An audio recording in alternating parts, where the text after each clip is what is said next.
আপনি কি কখনো ভেবেছেন কেউ আপনাকে সত্যিই পছন্দ করে কিনা?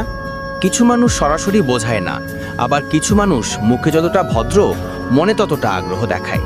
কিন্তু ডার্ক সাইকোলজি জানায় আপনি মাত্র 3 সেকেন্ডে এবং 3টি ছোট সিগন্যাল দেখিয়ে বুঝে নিতে পারেন মানুষটি সত্যিই আপনাকে পছন্দ করছে নাকি শুধু ভদ্রতার অভিনয় করছে। আজ আমি সেই 3 সিগন্যাল নিয়ে পুরো গল্প বলবো। 1. চোখের সিগন্যাল। চোখ হলো আমাদের মনের সরাসরি জানালা। যে মানুষ আপনাকে পছন্দ করে তার চোখের কোণা হালকা উজ্জ্বল হয়ে ওঠে। আপনার দিকে তাকানোর সঙ্গে সঙ্গে ফুটে ওঠে একটা ছোট হাসি, যা বলা যায় মাইক্রো স্মাইল। এটি খুব ছোট, মাত্র এক ফ্ল্যাশের মতো, কিন্তু আপনার অবচেতন মনে তা পড়ে যায়। আর যদি কেউ আপনাকে পছন্দ না করে, সে চোখ সরিয়ে নেবে বা চোখকে ছোট করে নীরবে আপনাকে স্ক্যান করবে। এতে সহজেই বুঝিয়ে দেয় ওর মনের অভ্যন্তরীণ আগ্রহ কোথায়। 2. শরীরের রিয়াকশন। চোখের পরেই লক্ষ্য করুন শরীর। যে মানুষ আপনাকে পছন্দ করে সে অবচেতনভাবে শরীর গুছিয়ে রাখে।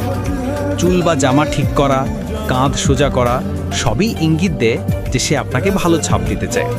তাহলে সে আপনার সামনে স্থিরভাবে দাঁড়ায়, সামান্য ঝুঁকে আসে যেন আপনাকে খেয়াল করে। আর যে মানুষ আপনাকে পছন্দ করে না, সে পেছনে সরতে পারে, হাত গুটিয়ে রাখতে পারে, অথবা আপনার দিকে খুব বেশি ঝুঁকে আসতে চায় না। এখানেই বোঝা যায় শরীরের ভাষা কখনো মিথ্যা বলে না। 3. কণ্ঠের টোন। শেষে কণ্ঠের দিকে লক্ষ্য করুন। যে মানুষ আপনাকে পছন্দ করে তার কথা বলার টোন স্বাভাবিকের তুলনায় নরম হয়, কথার গতি কমে আসে এবং শব্দগুলো একটু ধীরে বের হয়, যেন সে আপনার কাছে আরামদায়ক মনে হতে চায়। অন্যদিকে যে মানুষ পছন্দ করে না তার কথা ছোট হয়, টোন শক্ত থাকে এবং চোখের মতোই কমফোর্টেবল থাকে না। উদাহরণ, ভাবুন আপনি কাউকে প্রশ্ন করলেন, আজ কেমন লাগছে? যদি সে আপনার দিকে তাকিয়ে হালকা হাসি দেয়, শরীর সামান্য আপনার দিকে ঝুঁকে আসে এবং কণ্ঠ নরম হয়, তাহলে সে সত্যিই আপনাকে পছন্দ করছে।